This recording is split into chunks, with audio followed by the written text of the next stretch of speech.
Thursday edition of the SportsCage. It's Barney, Shynkaruk.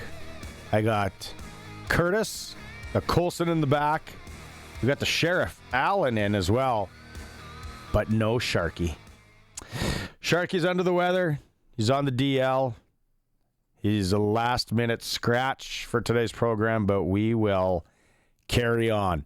Now, what a day on Thursday. Now, not all of you, but probably I would go 70% of you care about the Masters golf tournament. You don't even have to be a hardcore golfer. It is just the first major of the year. It's always at the same golf course. It's the only tournament that's a major that's played at the same venue every year. We are going to go through some Masters rules. A few of them I had no idea. It's pretty stuffy there. Like it's exclusive to play, chance to play it, really slim. I got one story about somebody from Regina that had a chance to play it once. It didn't work out. The Masters is on. Justin Rose is leading. I have to say I sprinkled on Justin Rose to be the first round leader. I'm excited right now as he's striping it around the golf course. Tonight at 6 o'clock is the WHL draft lottery. The balls go into the spinny thingamajig. What do we call it? I don't know what the technical term of that thing is. It's either Edmonton, Regina, or Kelowna that have a chance for the first pick in the WHL Bantam draft. Now, if you're a casual hockey fan or you're not even a hockey fan and you're listening and you're like, so? It is a chance for whatever team wins that lottery at 6 o'clock to draft Maddox Schultz. And I know a lot of people want to keep things maybe politically correct and go, they have the chance for the first round. You're taking Maddox Schultz. You are taking Maddox. If an airline asks you if you want an upgrade, you take it. It's the same thing. You're taking Maddox Schultz. So that's at 6 o'clock. It is a big day in Regina. Regina Pack Canadians, that's where he plays. I'm sure everyone's watching there. His family, we had him on the show, his dad, mom. It's an exciting day there. SJHL last night.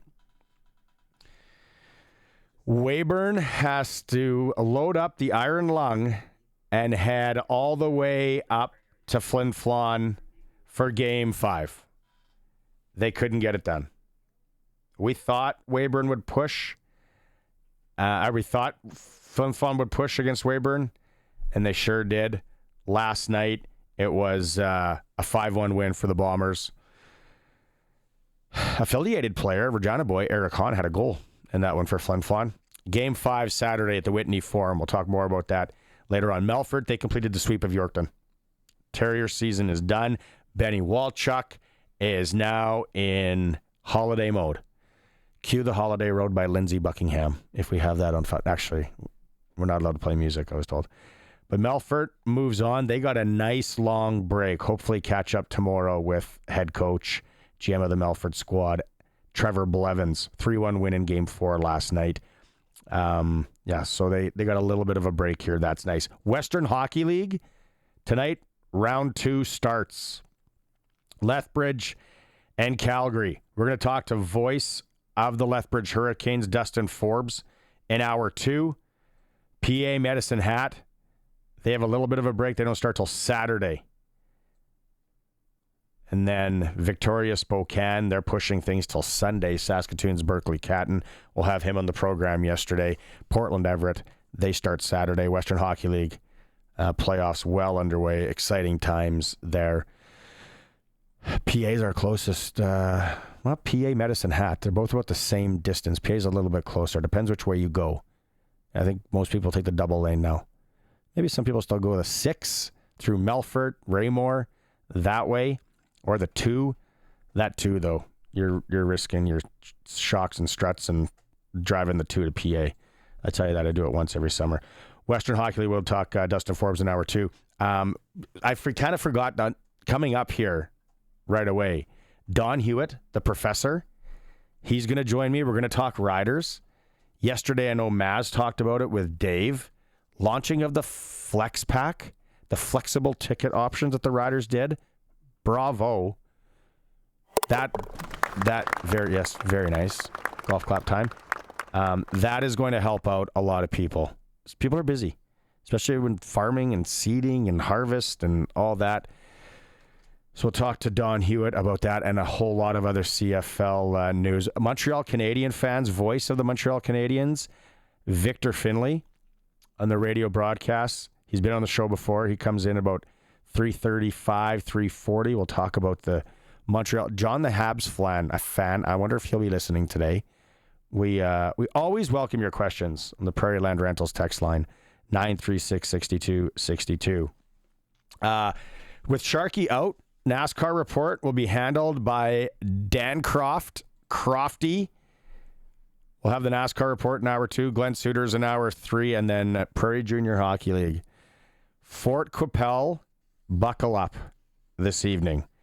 You got Game 6. You got Fort Knox a chance to win the championship, the banner, at home. First one ever. Matt Scott, head coach of Fort Knox, will be with us in hour 3. See, told you, a busy show. Western Pizza guest hotline will be buzzing today.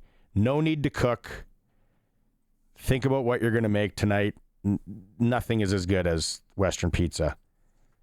All the Greek favorites you like, all the pizza, all the generous toppings. We'll go to break. When we come back, the professor is standing by, Don Hewitt. It's the Sports Cage, streaming at sportscage.com. Always on. Home of sports in Saskatchewan, 620 CKRM. Yeah, you can go back and listen to those podcasts like I did because I didn't catch the full show yesterday. So I went back and listened to the Eric Francis yesterday and the Patrick Mayo, the golf expert that Maz had on. That guy was good. Dialed. Cost me money, though. Don Hewitt, the professor, is joining us because as soon as I listened to it, then I had to go back on the app and go, well, I should play on that. I should sprinkle a little bit on that guy. What if he wins now? I'm going to kick myself. It's a slippery slope, Don. I never, ever listen to myself after I've done any sort of broadcast. And you know why? I don't want to know how bad I was. Yeah. That's my reason. I'm half and half. I get what you're saying. For sure. Would you be watching the Masters today? Are you much of a golf guy? I just was. That's why you asked me, do you want to come down to the studio or do it at home? Answer, at home, because I'm watching the Masters. That's what I was doing. It's I'm wearing a golf shirt today. I got to go green golf shirt, and plus it's 15 or 16 degrees out. There are so many, but then with Sharky, with just how look behind the curtain, you know this, Don, and these guys know this, but when Sharky says, hey, I am down and out. So then I'm preparing for a show with Sharky. So 6:45, now I'm like, all right, now we got a solo 3 hours to broadcast. So I didn't watch much until I got here about an hour ago. But I'm telling you, that first round, small little dabble on Justin Rose to be the first round leader. I got my fingers crossed here, Don. There's a lot of people taking the day off and watching the Masters. It's a thing that people do, get vasectomies.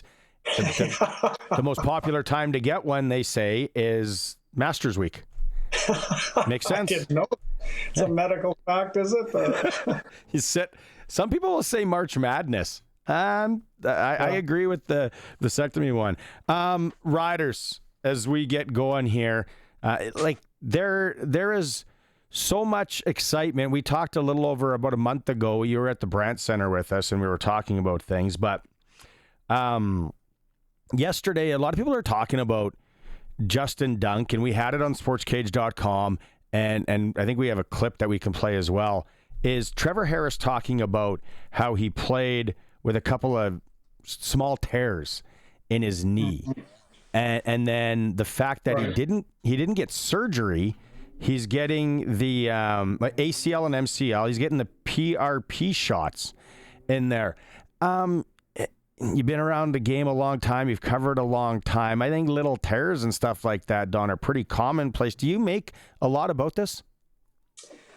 Well, I will say this. The less Trevor Harris runs, the less chance of injury. So it's probably a good thing because, he made that run a couple of years ago against Calgary. It ended up costing him the season. And I'm just happy to have him in the pocket or semi-rolls and not running that often if possible. So I don't think that's much of a factor really in the way that he has to play at his age. He knows how to read defenses. He knows how to get rid of the football very quickly. That's his forte.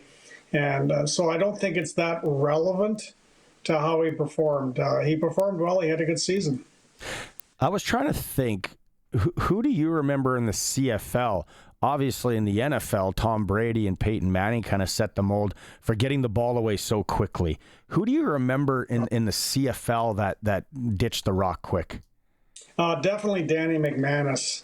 Yeah, head of U.S. scouting for the Winnipeg Blue Bombers. But in his heyday, particularly with Hamilton, where he really shone, it was basically a two-step drop pass. He had no mobility. I mean, Trevor Harris is a track star compared to Danny McManus.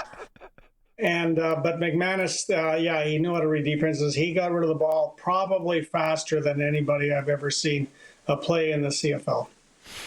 Yeah, kind of going back to that, you're right. He wasn't going anywhere. Like his boots might as well have been cemented in that pocket.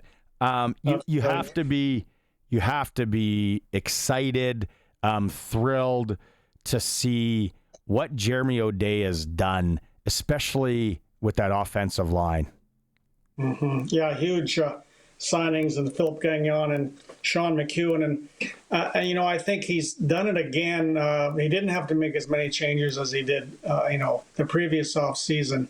But he's done it again and having an absolutely rock-solid offseason. And, we were texting earlier about what do they need to top up. And I would say it's basically two positions, the boundary corner and the field halfback. Those are the two areas that they have to shore up. Of course, they let, Williams and Henderson go, really let them go. They weren't that interested in keeping them. So we have to find out if DeMarcus Fields can play at the halfback position. And of course, they're heavily recruiting defensive backs. If you take a look at the number of DBs they've recruited, it's quite a few. So it's those two positions, I think, Barney, that are the key ones to fill. The team looks rock solid otherwise, very good. And I honestly would say if they can fill those two particular positions, the one halfback spot and the one corner spot, they've got Roland Milligan and DeMarcus Sales already, two of the best DBs in the league. They can fill those two vacant spots. I think are sort of vacant at the moment. I think this team, depending on injuries, obviously, that can affect any club, but I think this team could go into training camp if they can find those two positions. They can actually be the best team in the West. Logan, like extending Logan Furland, right? Like just that move, and I don't know, like we talked about it a lot on here, just the foresight to get that done, because if he does go to market or if it does go a year, I think, there's a lot of criticism that's always been thrown that way, and rightly so, right? They haven't won in a long time, but a move like that, I think, goes so unnoticed for a lot of people. All you have to do is take a look at Logan Furland in a T-shirt, and you realize nobody is getting by this dude. Like, absolutely nobody. I mean, he's a tremendous offensive lineman, at the very best top offensive lineman in the CFL from Melfort, Saskatchewan, and it was a great extension by Jeremy O'Day. And we don't know what's going to even happen with Kyle Hergel, who the Riders picked third in last year's CFL draft. He got a 2-year deal in New Orleans after the NFL draft. He was at waived in December, I believe, Barney. But he's still with New Orleans as far as I understand. But if he sort of looks like he might be on the edge eventually with New Orleans. I don't know what they're going to do in this upcoming NFL draft. But if Kyle Hergel ends up in Saskatchewan, then for sure, absolutely, they can start 3 Canadians. And I hope they can, because I was at a senior hockey game, Barney. That's right. I was at a senior hockey game, the Lumsden Monarchs, and I was talking to Mitch Picton. Yeah. Had some buddies playing for Raymore and Lumsden. And Mitch said, you wouldn't believe how good CJ Avery is every day, every practice. Last year he was a DA at that will linebacker spot. I think they want him to be an every down linebacker. I mean, if you remember last year, he absolutely pancaked Brady Oliveira. Like, how many guys can pancake Brady Oliveira? And I think if they can play 3 Canadian offensive linemen, they can allow CJ Avery to be an every down will linebacker. So, who knows what's going to happen. But a great signing. Logan Furland is a rider. He's like a Roger Aldag. He's like a Bob Poley, Barney. Really. Yeah. I love it. Makes a guy want to have an OV and a stubby bottle. It's Don Hewitt, the professor, with us. What did you think about? I wanted to know what you thought about the salary cap and BC going over this year. It didn't work out for him. I think we all thought that it was going to be over. What was your thought on that? You make much about that? Well, I mean, they've stated repeatedly in the last few months that they're not doing it again. And we'll see what the new commissioner thinks about things like that. But they have agreements with the CFLPA, and they paid a heavy price. And the beneficiary was the Calgary Stampeders, who get an extra pick or so from the BC Lions because they were the worst team in the league. But the owner decided to pay a heavy price. He paid a heavy financial fine on top of the draft pick, so he paid for it.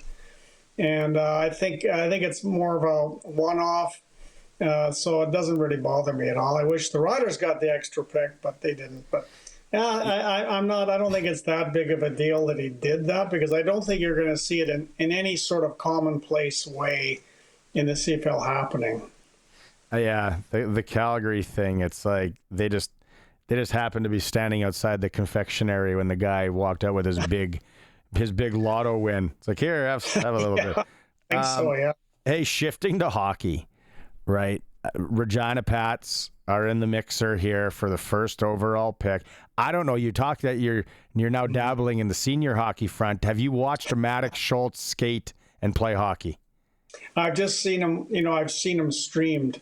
But he's a type of a player that I'll throw this at you, Barney. We're going to ask you a question. I'll pretend I'm the host and you're the guest. Ooh. So the pressure on. So the Pats have a 23.8% chance to get him at 6 o'clock. They got 5 balls out of 21 and ping pong balls in the draw. So the odds are he's not coming to Regina, but you never know. But I was thinking, throughout the course of Maddox Schultz's WHL career, and we don't know if it'll be like Connor Bedard, that's sensational, but it'll be a very strong WHL career for sure, to say the least. Would this ping pong drop mean $1 million to Pat owner Sean Semple? What do you think over the course of his Maddox's career? Absolutely. I think Don, it'll mean $1 million to Edmonton, to Kelowna, to any team. So the way I was actually talking with Chad Reach last night, played in the Western Hockey League long time, and we were just going through, and the one thing that he was really stuck on and driving home, which is true, is the amount of marketing possibilities when you have a player like this. And it gets you thinking, okay, maybe Edmonton, I personally think Edmonton will really put the screws to Regina if they get it and say, okay, we want prospect that's played, we want that prospect that's played, and then the Pats have a bunch of capital. Great question. I wonder, though, that if they go, nah, we got a great facility, we got a world-class facility, this kid possibly could, put 10,000 people in the stadium when he's 16, 17 years old, which isn't a stretch because we saw it with Bedard. Here's my take, and Bedard was an unbelievable talent.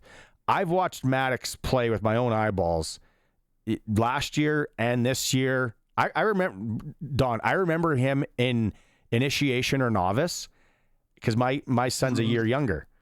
And I remember seeing him out there, and we're talking, 5, 6 year olds.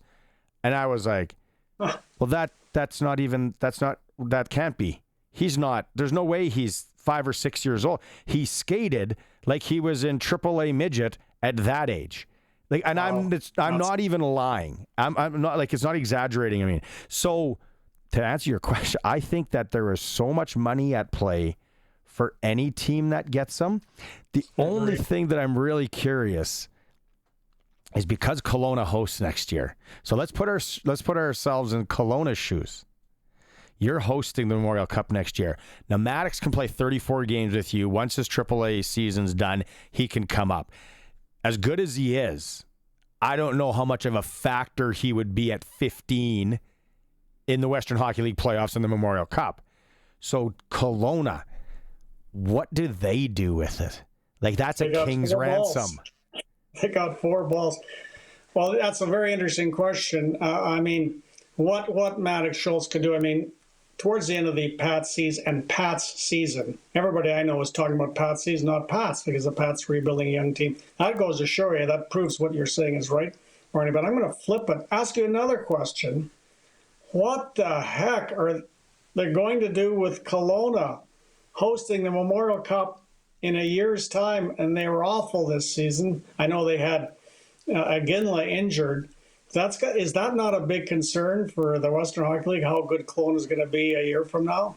So I think because they traded, Andrew Cristall, they traded Caden Price, they needed the Hamiltons. I was going to go back. The Hamiltons are really lucky, like, to get to Memorial Cup again. So if they win it, it wouldn't be like out of the ordinary if they pull this off. But they have some capital there, Don. So here, I'll throw this to you. Probably the best 19-year-old forward, or one of, that the WHL will have next year is Lakovic from the Moose Jaw Warriors. Right. Now. Absolutely. What else does Moose Jaw have to possibly give Kelowna to where Maddox Schultz plays 30 minutes down the road for Jason Ripplinger? Wow, what a great question, or great even thought. And, the Moose Jaw Warriors, I mean, we go back in time when they lost a 3-way draw along with Prince George, allowing Bedard to come to the Pats. I mean, Paddock won a 3-way coin flip, basically, Prince George and Moose Jaw. So Moose Jaw could have had Connor Bedard just as easily as the Regina. So they wouldn't that be interesting if we lost Bedard, but we got Schultz. But that's a great thing to think about, like, because you'd have piles of people, and I think this would be true. I think you'd have piles of people driving from Regina to Warrior home games if he ended up a Warrior. Wouldn't you think? I'll go even one further to give you a real noodle scratcher. Maddox's mom is from Central Butte, the whole family. Interesting geography. Wow. Man, I see Maddox's parents, who, I don't really know them. I see them at the rink all the time when I'm heading in there. And, of course, they're figure skating teachers. And they are, no wonder Maddox Schultz was a good skater at 5, because I watched them teaching their figure skating students. They are good teachers. These kids that they teach are really good. I see them when I walk by. Yeah, my daughter is lucky enough once a week to basically, or every other week, have a power skating with Dave Schultz. Loves him. He's so good with the kids. He knows how to joke and to they're great. Kate, I know you want to stick around? We got the voice of the Montreal Canadiens, Victor Findlay, coming up. I definitely want to stick around. Are you a Habs guy? Yes, I am. Oh, and Victor does a great job. Victor does, some TSN regional games sometimes. He's very good. He is. Great guy. Okay, let's go to break. The professor's going to stick with me. It's the Sports Cage. We're streaming at sportscage.com, always on the mighty 620 CKRM. It is Thursday for Access Communications. Barney Shynkaruk, the C's, the Sheriff, the Professor Don Hewitt sticking around. We're waiting for Victor Findlay, voice of the Montreal Canadiens, to hop on the stream, and then he'll join us. I know yesterday Eric Francis was in talking to Maz. Did you see what happened to the Calgary Flames last night, Don?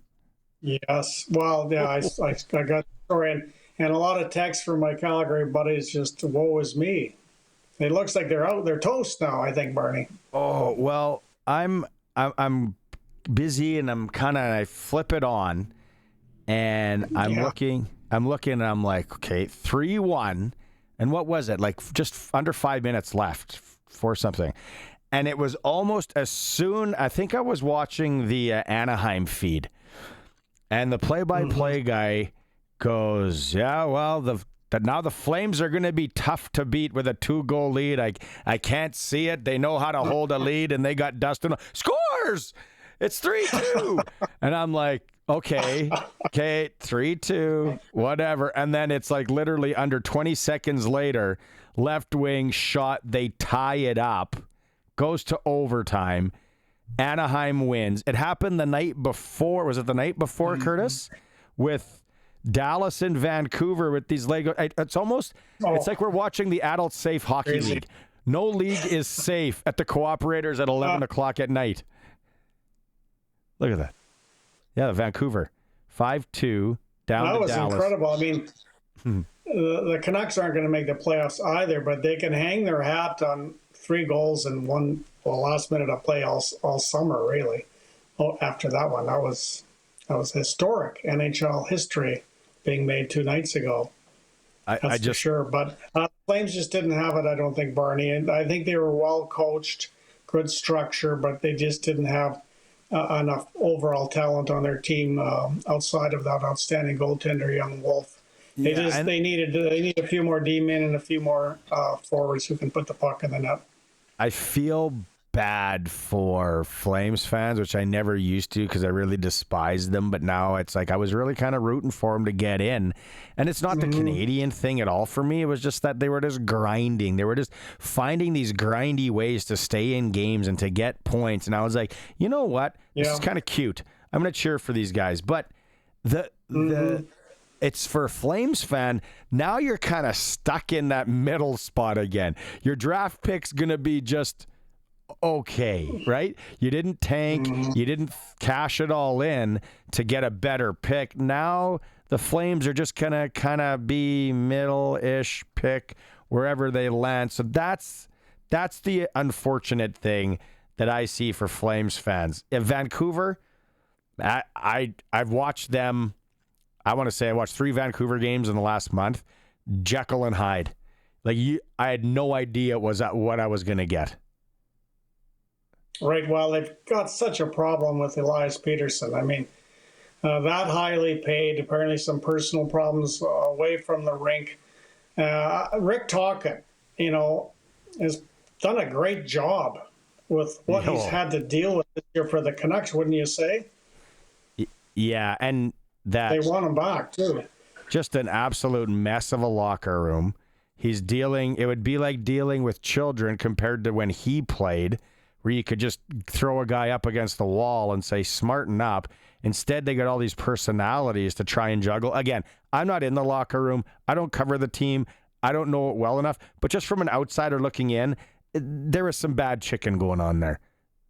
It wasn't that hard. Was. And, I was going to say this to you, though you're saying it wasn't a Canadian team thing, but it's going to be interesting how people change, or if they will change at all in the playoffs with what's going on with the tariffs and whatnot and the politics in the U.S. and how Canadians are feeling more united and whatnot together. I've always sort of in recent times cheered just whoever the Canadian team is. I'll cheer for them, even if it's the Maple Leafs. In the last couple of years, as a lifelong Hab fan, I'd even cheer for the Maple Leafs. I would predict this is going to get more accentuated. I think people are going to be cheering so hard for the Canadian teams, all 7. Well, they're not 7 of them aren't in the playoffs, but all of the Canadian teams in the playoffs. I think it's going to be quite dramatic for television ratings. I honestly do. I think Canadians are going to band together and support everybody. Toronto, Montreal, Winnipeg, Edmonton, they're all going to be supported more than ever. What do you think? I can't believe I'm going to cheer. I'm going to cheer for Winnipeg. I am really going to root hard for. I might even go as far to buying some paraphernalia. Winnipeg Jets. If they win 2 rounds, I think I might go there. Hey, Western Pizza. Well, they might. They might. Always sponsoring the guest hotline. We love our Western Pizza. It's a perfect night. Pick up a pie, maybe some of the Greek favorites that you like. Let's go out there right now. He is the voice of the Montreal Canadiens. Don was talking about him. Don really likes listening to him because Don's a Habs fan. Victor Findlay's back on the program. Victor, thanks again for making some time. I got to tell you, brother, that if I said I'm going to have Victor on April 10th, the last time we talked, and the Habs were going to probably be secure in the playoffs, I didn't see that coming. Like, what a ride it's been for you. Yeah, I mean, it's tough to put it into words, to be honest with you, just with everything that's happened in this organization. And it's not just the wins, it's the way they're winning games, coming back with 8 seconds to play against the Florida Panthers to tie it and then win it in overtime a few weeks ago. Guys coming back from injury. Now Ivan Demidov is showing up. Lane Hudson seems to be the odds-on favorite right now for the Calder Trophy. It's hard to see that race changing in the last week and a half of the regular season as well. So there's just so many things right now that are going right for the Montreal Canadiens. And, you know, I think it was Brooks Koepka, we are in Masters Week here, who had a quote I remember about when you're playing your best golf, you feel like you're never going to lose it. And then when you're at the bottom of your game, you feel like you're never going to get it back. Right now, Montreal are playing their best golf. They are playing their best hockey, and they feel like they're never going to lose it right now. Where do you see Demidov fitting in here? I know that's kind of the hot button question. Is he going to be top 6, bottom 6? Coming from the KHL, playing against men, where do you see it? I see him second line wing right away. Like, I think Montreal's biggest weakness right now, you're not touching the first line. You're not touching Slavkovsky, Caulfield, and Suzuki. You're not touching the third line either with Dvorak, Gallagher, and Josh Anderson, who I think have been fantastic. And I don't think the Habs are where they are right now without those guys. You're not putting Demidov on the fourth line either. As much as I love, the way that Yoel Army and Jake Evans have played the game this year, that's the penalty kill right there. And I don't think putting Demidov with those two guys is the best situation. The biggest weakness for the Habs right now is the second line. They need somebody to get Laine going 5-on-5. They need somebody to get him pucks. I think Newhook has done a very admirable job of filling in that second line center spot. I don't think that's going to be his spot down the road when this team looks to continue to contend for years and years and years. And really, ever since the Doc injury, right, Newhook has slid into that position. It's left a gap on that wing. And they've had a bit of a recurring, rotating cast of players here, Oliver Kapanen, Emil Heineman, and so forth. But I think that's the perfect spot right now for Demidov in that second line left wing. I think they're going to put him in there right away. Now, Demidov, there's rumors, Victor, that he may play Monday night, I believe, against Chicago. Is there any truth to that? Well, I don't have any information that's been given to me that suggests that's going to happen, but using what I know, I absolutely think it's going to happen. And if it doesn't happen next Monday, I think it'll happen in the last game of the season against Carolina, because the thing here, too, to keep in mind with Demidov is that he signed the entry-level deal. And usually at the start of the year, we see kids, come out of junior, whatever it is with, Shane Wright was a recent example, Brant Clark also in Los Angeles. They get their 8-9 games in, and then they send them back down to junior, because if you play more than 9 games in the first year of an entry-level deal as a teenager, that you burn the first year of that entry level. So if Demidov shows up here and he plays the last 2 games of the regular season, that gives him, because he's a teenager, another 7 games into the playoffs that he can play, where if he doesn't exceed that 9-game limit, Montreal will get a slide on that entry-level deal. And when you consider that this is a team that's looking to build and be competitive for years to come, you're going to have to start factoring in the salary cap at some point. It's not something we really talk about right now because they're still in a rebuild, but not far off of that being a serious consideration. So I think it's a perfect scenario. If Demidov comes here, plays the last 2 games of the regular season, then whatever, if it goes 7 games in the first round against Washington, which is the likely opponent right now, then you could play him all 7. Don't have to worry about that. But then if you get through to the second round, whatever, all bets are off at that point. You're going to play. If you're going to burn however many years you want to off that entry level deal, he's going to play in the second round. I love it. You take a look at the Capitals, a big physical team, and it looks like 99% sure they're going to play the Capitals. Now, you'd have to think that they're going to be trying to hit Hudson as hard as they can, as much as they can, and go after him a bit. And then I'm just thinking off the top of my head, well, Arbor Jackeye, he can't crack the defensive core at the moment, especially with how well Gooley's playing. And it looks like he's been beaten out to be a defenseman in the top 6. So can you play Jackeye as a 7th defenseman, not to fight, but just to play physical hockey? Or can you put him, is it possible even to put him on the wing on the 4th line, just to give Montreal a little more size against such a gigantic Capitals team, and in case they're going to take liberties with Lane Hudson? Yeah, you know what? It's really tough right now to find a way for Jackeye into the lineup. Personally, I don't see him playing as a forward. He's never done that in junior, nor since he's joined the Montreal Canadiens. And I think, Marty St. Louis likes to use that line with Evans and Armia. And recently it's been Pezzetta in that spot, who's actually pretty tough in his own right, too. But I think, Oliver Kapanen's played quite well right now, too. And Demidov comes in. I don't think they want to just take Kapanen out of the lineup either. I think he would be most likely to slide into that 4th-line wing spot. But, as you mentioned on defense, you're not touching Gooley. Carrier's a given. Hudson, Matheson are in every night. David Savard probably stays in, too, because he's a key person on the penalty kill.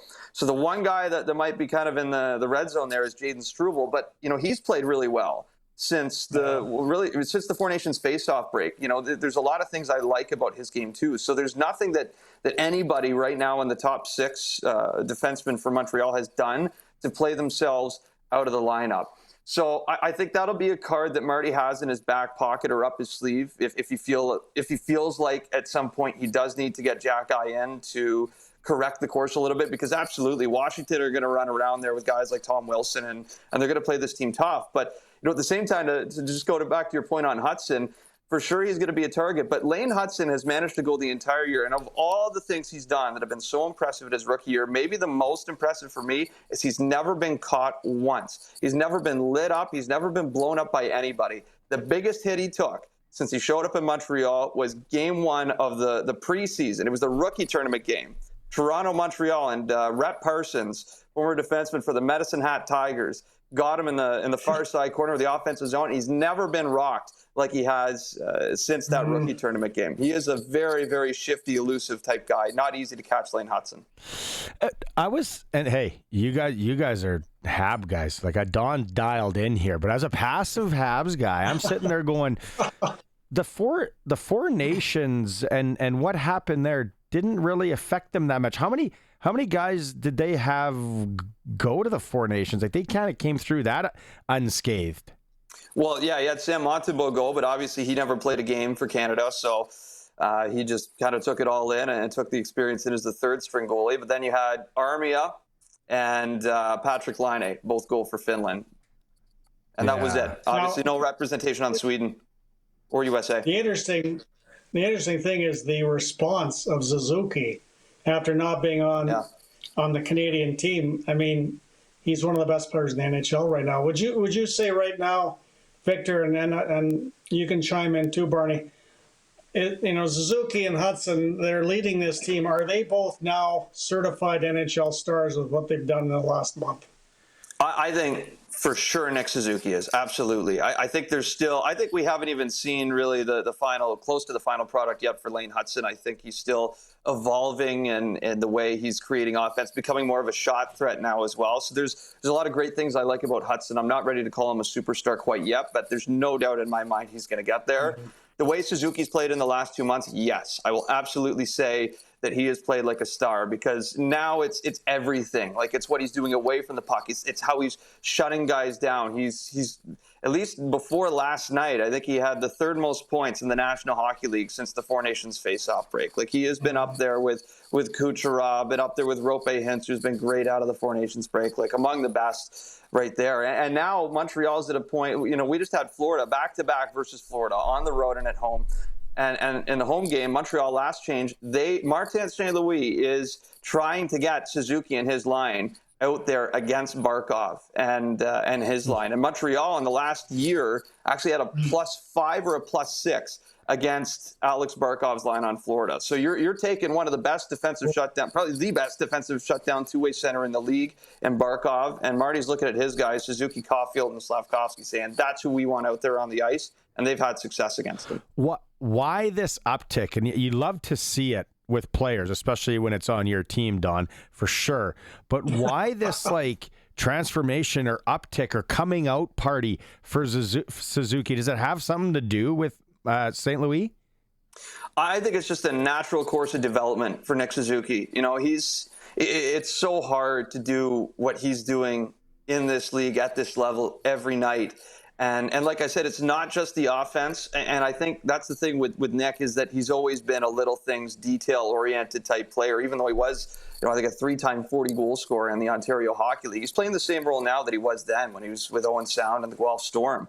So I think for Nick, it's always been, good habits, defense first, and figure out the offense as it comes. And that's taken a little bit of time. But now the guys that he's playing with are also getting better. So I think it's both of those things kind of going in parallel. Like, Slavkovsky continues to develop. I think, Caulfield has done a really great job this year of finding ways to get lost in coverage and be in better areas for Nick Suzuki and Lane Hudson as well to find him for offensive opportunities. So I think it's just a natural progression of the way Nick Suzuki has developed his game, but also the guys around him.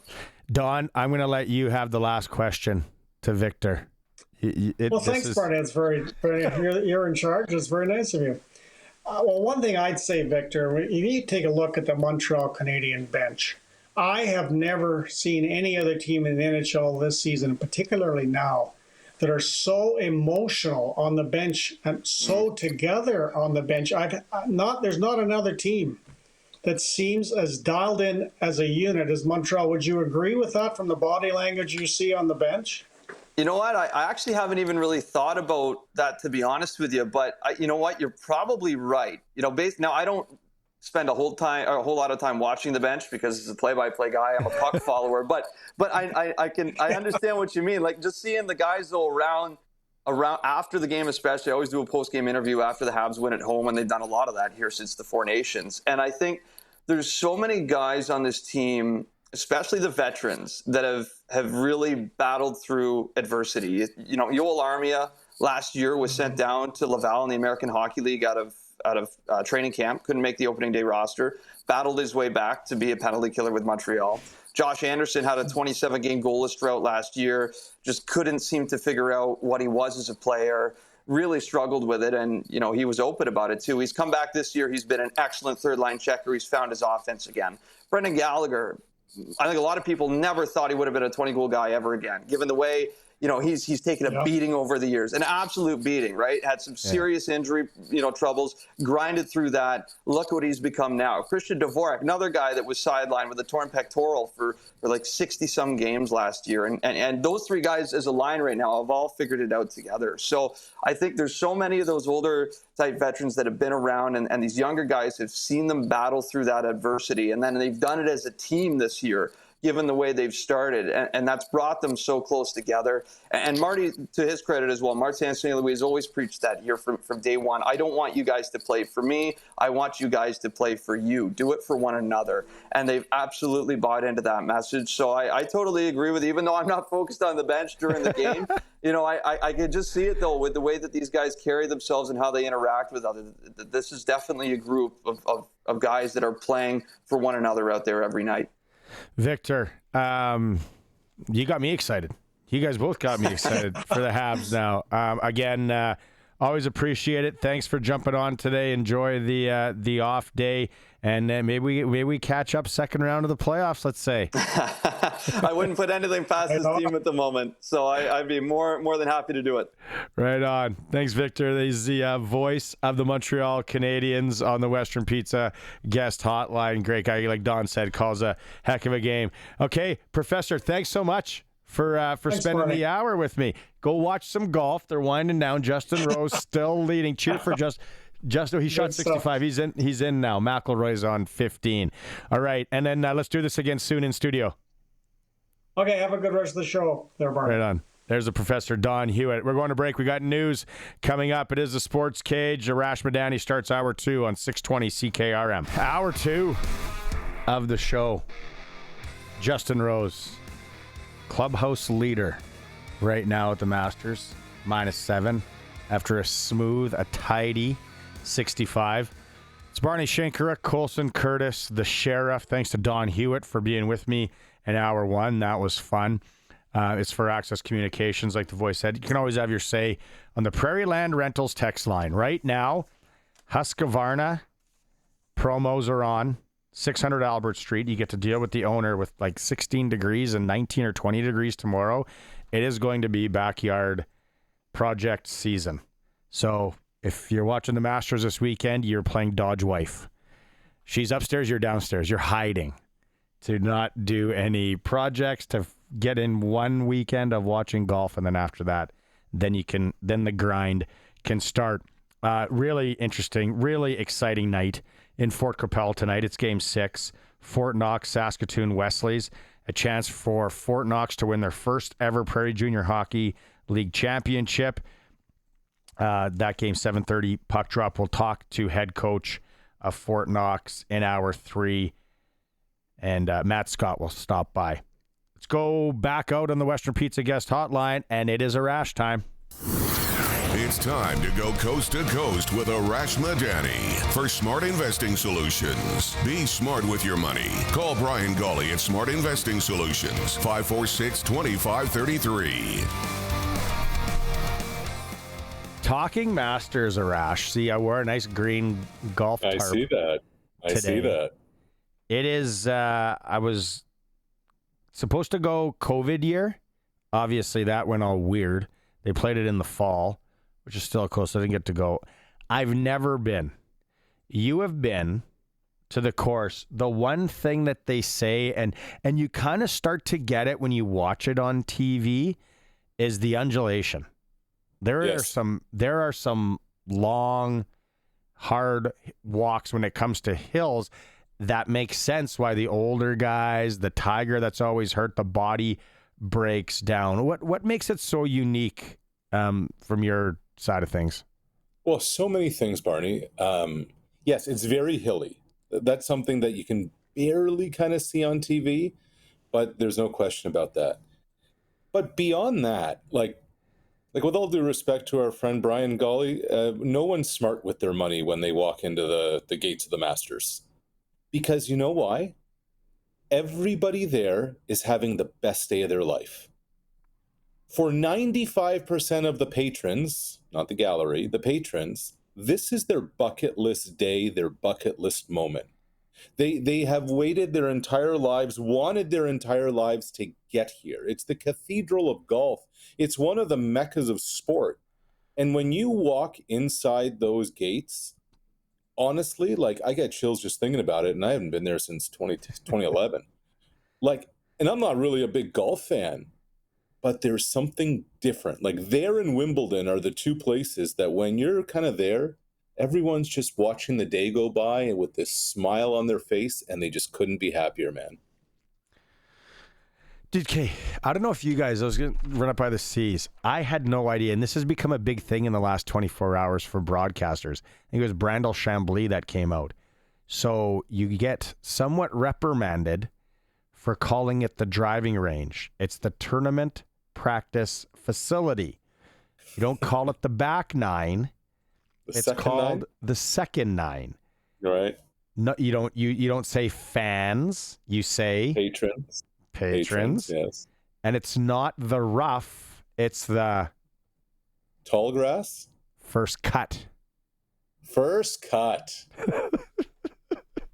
Yeah, it's like the pine needles are immaculate there, you know, like nothing's out of place, and it's a throwback. It's there's not a place like it. It's not that there's not a place like it in sports. There are very few places like it on earth. Like it's almost like you're walking into the sports version of a castle from the 1800s, you know, and yet it's kind of kept pretty modern there. They're on the cutting edge of a lot of technology over there at Augusta National. And then there were some easy and simple ones. No napping. Okay, you can't lay down. You can't even lay down in the grass. Like you lay down in the grass like some sort of hobo. They're like, hey, get up. You can't do that. No tipping of any sorts. You can't walk around with your shoes off, which people would be like, well, what? No, if you got nice grass, and I walk around caddy for my son up in Waskasoo in the junior, and I take my flip-flops off and walk on the nice spongy grass. No backwards hats. That's obvious.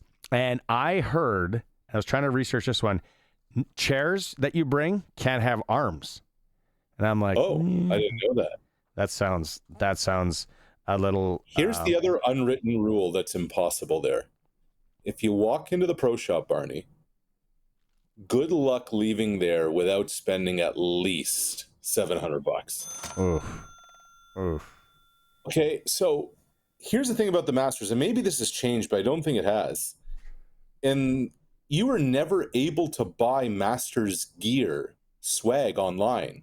The only stuff that you can buy is actually at the course. So you get into this like store, and everything's that you can imagine, from hoodies and sweaters and golf shirts and caps and flags and posters and ball markers and tees and whatever. And you know, when you go to the grocery store and all the candies and chocolates are right there for the impulse buy, all the little nooks and crannies are right there at the cash register. You end up scooping like $200 or $300 extra at checkout on top of everything else. Yeah, that I've been to. I went to the PGA Championship once, and they had the merchandise tents. Same thing. You're like walking through like you're at the dollar store. It's like, I need that. Right. And I need that. And I'm never going to say, oh, that really hurt if I didn't spend $25 on that. That's awesome. Is there one thing that if anyone ever gets a chance to go that you recommend, like a unique experience or something cool to do? Honestly, just what I would recommend is don't go Thursday to Sunday. Don't go during the tournament. The best time to actually go is a practice round, like Tuesday, Wednesday. The par 3 goes on the Wednesday. But the Tuesday is so fun. Everybody's in a laid-back mood. Everyone's happy to be there, inside the ropes, too.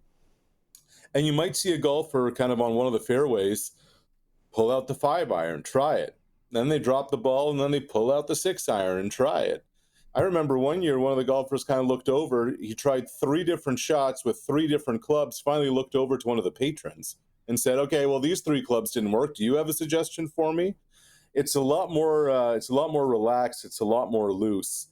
And you miss so much of the tournament, Thursday to Sunday.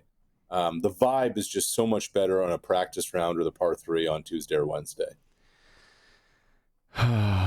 What? So I know. I'll tell you a quick golf story from that PGA Championship at Hazeltine. So the fellows all went on Monday, Tuesday, and the guy was living in Rochester, so we're staying there. And I didn't go until Wednesday. I had young kids, and so you couldn't take phones in. And this was BlackBerry, because what year was that? Sure. 2000, whenever. Yeah, not 2009, I think. So no BlackBerries. So no cameras. So that's right. The boys are like, well, what's going on? Like, no cameras, we're not going to get any. But you can take pictures, practice rounds as much as you want. That's right. So I said, okay, well, you guys are there Monday, Tuesday, Wednesday. Barney isn't. But here's how Barney's brain works. You guys go buy a couple disposable cameras. Remember the old click, click, click, those ones? I do. Put them in the yellow, gold, Kodaks. Yep. Put them in some Ziploc bags. Go and hide them somewhere in the bush. Then on Sunday, it's search, or we go and search for them, grab them, and the mission's complete. worked textbook. So when Y.E. Yang sinks that putt against Tiger Woods and he's like this, I'll send you it. There's a group of 8 pigeons from Regina, Saskatoon, all over Saskatchewan, all up at the same shirts. And me and my buddy have the yellow cameras and we're taking pictures of it. That's amazing. So there was no rain that week. The cameras didn't get destroyed. No one went sifting through the bushes. They the boys put it in a hollowed out log that was tipped over. Oh, so even if it would have rained. These are veterans. These are the guys who on a college football trip know to bring the airport bottle booze and put it in their socks, because then when they're not serving, you go into the bathroom with a big fountain Coke and load up the rum. We have lots of time. Okay, so here's the other one from that story. Okay. I fly in Wednesday. Have a few on the way down. I'm sitting at the Minneapolis airport Wednesday afternoon with my golf bag and a suitcase and a backpack. These swear to my dad's grave. These are true stories. Mercedes-Benz pulls up, SUV with the Hazeltine PGA Championship. Guy hops out, pops the back trunk and goes, "Mr. I can't remember the last name. I'm here to grab you." And I'm like, "No, wrong guy." He was going to grab my clubs and everything. He thought I was the alternate that he was going to pick up. Oh my gosh. And Why didn't you say yes? Why didn't you say yes? Buddy. When does he get word? Does he get word on the drive and he has a chuckle? Do I actually get on the ground and then tell the boys, "Hey, I'm on the range. Come and wave"? I don't know how far the that would have range went. or the tournament preparation area? Yeah, I would have tried to get to the range as quick as possible. I don't know. How scary but fun that would have been. What a wild ride. They would have ran back into the bushes, found the disposable cameras, and taken all the photos of you out there kind of elbow to elbow with Ernie Els out on the green. But it was Wednesday, so I think they still could have had the blackberries buzzing on Wednesday. Yeah, so those are two awesome stories. We're the Masters, just something about it. Let's shift. By the way, for those listening on the radio, not watching the stream, this is the other thing that's amazing about the Masters. I've caught you now like 5 times looking over your shoulder just to take a quick peek at the leaderboard. Who's on the screen right now. The amazing part about the Masters is you don't want to miss a shot. There's tournaments basically 51 other weeks of the year. You're barely paying attention, blah, blah, blah. I have like Masters traditions that I do with buddies on Friday and Saturday, and then Sunday's just the couch day. It's just funny how like it just grips you this weekend, no matter what it is. Oh, man, imagine getting to play it. Like I know. It scares me on where I would put balls. And there'd be houses that people have never seen before that I'd be paying for windows and insurance claims on. You might find one of Rory's balls from 2011. I would hit it over that house to whatever's on the other street. I'd be so puckered up. Oh, it'd be scary. Let's talk some CFL here. I'm curious to get your take on maybe. And I had Don Hewitt in with me earlier, and it's professional sports. You hear guys playing with slight tears in their knee, slight tears in their shoulder, slight tears in their biceps, obliques, whatever. Tells Justin Dunn from 3 Down Nation and our Rider Broadcast Network team that he played with ACL, MCL tears last season. No surgery, though. He got the old PRP shots. What's your take on that story, Arash? It's funny, we talk about the Masters. Tiger Woods got some PRP shots when he was coming back to tour a number of times. I don't want to say I'm stunned. It's just amazing how these guys are wired. Like partially torn ACL, torn MCL, and all he's thinking about after week 3 is how do I get back by week 11? Look, Trevor Harris is a gamer, etc. I wonder a couple of things, Barney. I wonder if the PRP is going to be enough to get him through an 18-game season, especially at age 38. I think those are real questions. I wonder and this is so hard to do in football. I wonder if you try and load manage even a little bit, especially now that Jake Mayer's in town. Would you think about doing something like that? I thought it was really interesting. I mean, Harris kind of said it tongue-in-cheek that he feels he's a lot more mobile now. What do he call himself? Trevor Vick or something like that? But I think that the most important thing to me is not his mobility per se, but his ability to move around in the pocket. Will he be able to dance? Will he be able to create space for himself? Will he be able to create time for himself as the season goes on? I think this is the first chapter of the story. The second chapter is, okay, he's back. He's feeling great. He hasn't been hit in a while.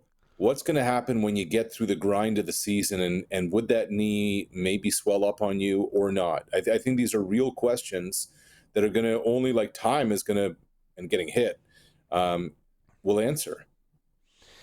Yeah, I just think with the advancements and, rehab medicine, all that, like PRP shot, you would have told someone about a PRP shot 25 years ago. They've been thinking you're going to a country bar on a Thursday night, going to the there you go. back bar, shots 2 for $5, beer 2 for $5.50. What about the Bombers? The $7 million in profit last year. Doesn't it feel that the league has become haves and have-nots now? And the haves are fewer and far between, especially at a time where Edmonton's struggling, Calgary's struggling. Who knows what's happening in BC? But look, like, this is what happens, man, when you win and you invest in community initiatives like the Bombers have. They are all over the province. They have boys and girls, men and women flag football, not league initiatives, team initiatives. They're always there in the West Final, it seems, doesn't it? Hosting the West Final. The Rum Hut, and on a Friday night in the summer, they've made it the place to be. Barney, I thought the most intriguing part of their announcement yesterday is they announced a profit of $7 million and then said, we're going to reinvest $7.1 million back into capital projects to keep that stadium kind of cutting edge, to make sure that, things aren't going to go by the wayside. I thought that was a really smart, progressive move by the Bombers. But a $7 million profit is amazing, because I know there are teams out there that lost double-digit in the millions, like 10 plus last year. Really? Yeah. Don't want to say names. No, just that's a hefty. Those are the teams that are cutting their cell phones and company vehicles on guys and things like that. It wouldn't be hard to figure out. How do you think some of these teams become more profitable? Let's go to Edmonton and Calgary. Obviously, getting people in the stadium is a big thing. Can that do it? Can they get the people in the stadium? I think in Edmonton, that's going to be a very intriguing conversation, especially with new ownership, right? You go from a community-run organization, how you've always been doing it, and it's just kind of, it really is just, it's almost like the air has come out of the balloon and you've just watched it kind of, flutter away. It's just regressed more and more year by year over there. It looks like they're going to do some refurbishments to Commonwealth Stadium. That's needed. If you've walked in there in the last 5 years, you probably thought it was 1995, not 2025. Last time I was in there was for Metallica, and people are urinating just in the corner, over and over and over. I'm like, okay. Find a bush. Right. Look, I think winning is one thing, getting people in the stands is the other. And this whole Ed Hervey thing, another reason why it, pisses me off is that you need to market stars. People want to come out to watch stars. Instead of saying that they don't exist, work on really making them something in that market and in that community. Give them a reason why they want to come. Terry Vaughn was a legend in that town. Mookie Mitchell was a legend in that town. Shoot, Hervey was. Winston October, Ricky Ray. People came to watch those players. You have to do that. And if Trey Ford can be the guy, Barney, I would put the marketing machine behind him. He's a Canadian. He's smart. they've invested in him. He's invested in that market. Invest and market your stars. That's a big way to get the public engaged in what you're doing.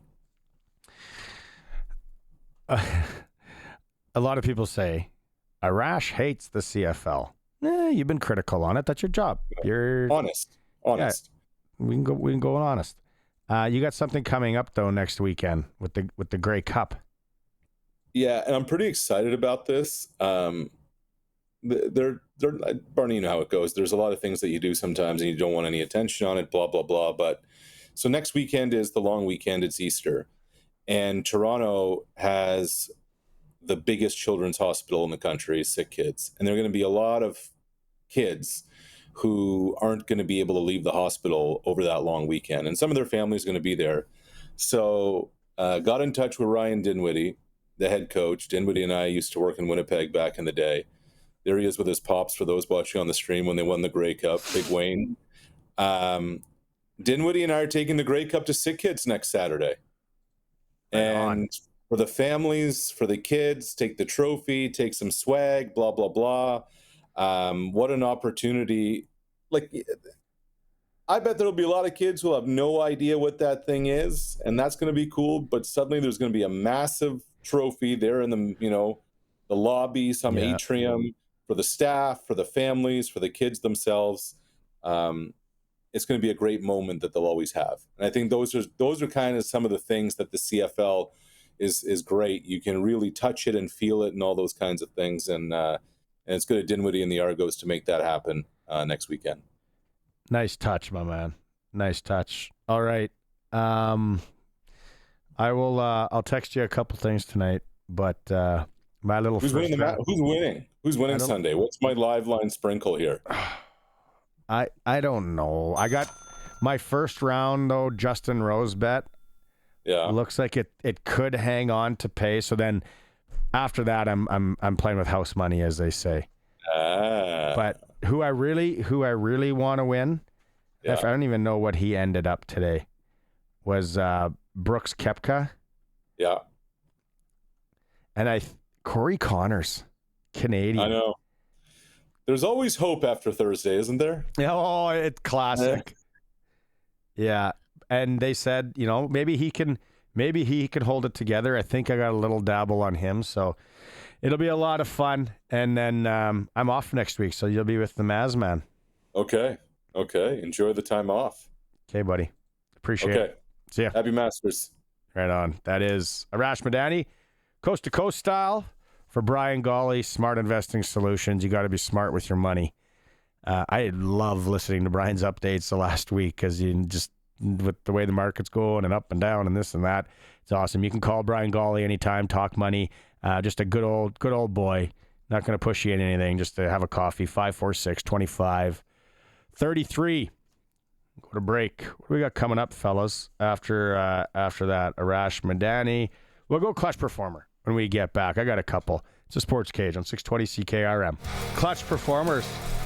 Nick Service in Emerald Park. Well, shoot, we just talked about Corey Connors. Canadian tied second at the Masters after round one. A nice -4 on the scorecard today. Justin Rose is the clubhouse leader at -7. My Clutch Performers, first off, the Anaheim Ducks. Coming back last night on the Calgary Flames.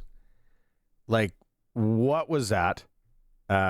Sorry, Calgary fans, but you can't blow a 3-1 lead in the last, 4 minutes and change? Lose in overtime. And then the night before, like I said, Vancouver comes back on Dallas and does, I don't know what's going on in the NHL. Like I said, it's like adult safe hockey at 11 o'clock at night. No lead is safe. Doesn't matter when. And then the Melford Mustangs, my other Clutch Performer, they sweep Yorkton in the 4-0 in that series in the SJHL. So they advance to take on the winner of Flin Flon and Weyburn. So those are my Clutch Performers. You got one, Coulson? Yeah, I got one.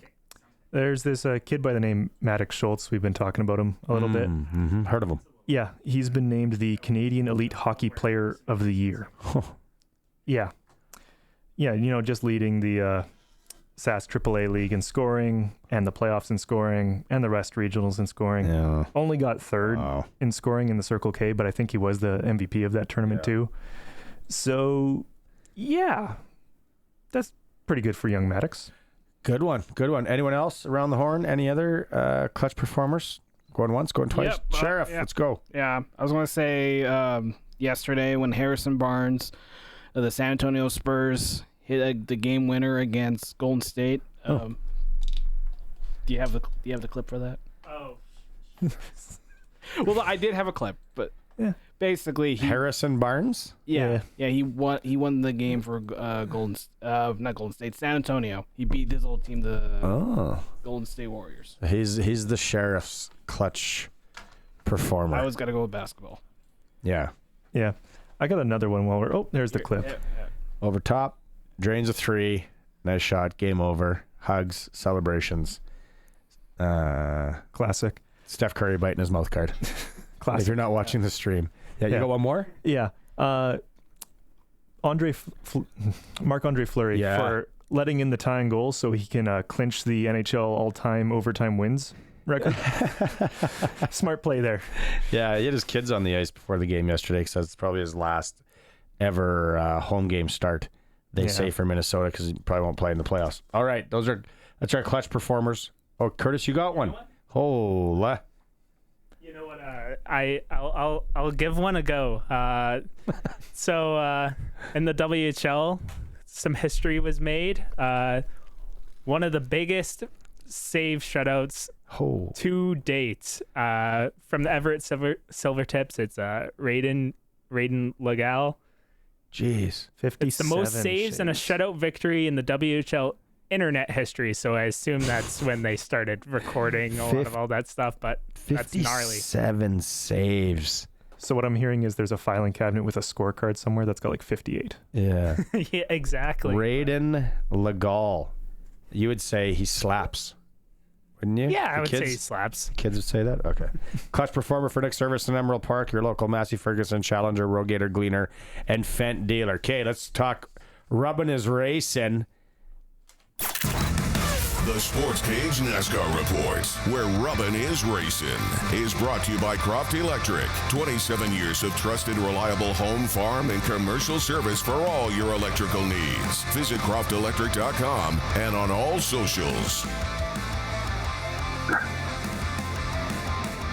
Oh, with Sharky on the fence, with a man cold, we go to the bullpen and we pull out the big unit, the big closer, Dan Croft, Crofty Electric. He sponsors the bloody thing. It's awesome. You're firing up in Saskatoon now, Croft Electric. Yeah, we are. I wasn't sure if you got that note already, but yeah, we got a guy that wants to live up there, move up there, so we're gonna expand up there coming probably early May, late April kind of thing. So yeah, we're excited about that. Sometimes I want to move home. Does he need a guy to drive the van or haul his tools around for him? You know, Barney, he'd always be happy for you to come and pull his wire for him and help him out with that kind of stuff. You know, he'd appreciate that kind of hand from you once in a while. Croft Electric, rubbing his racing. What happened on the weekend when it comes to NASCAR? Oh, boys, did you watch Darlington? It was a great finish.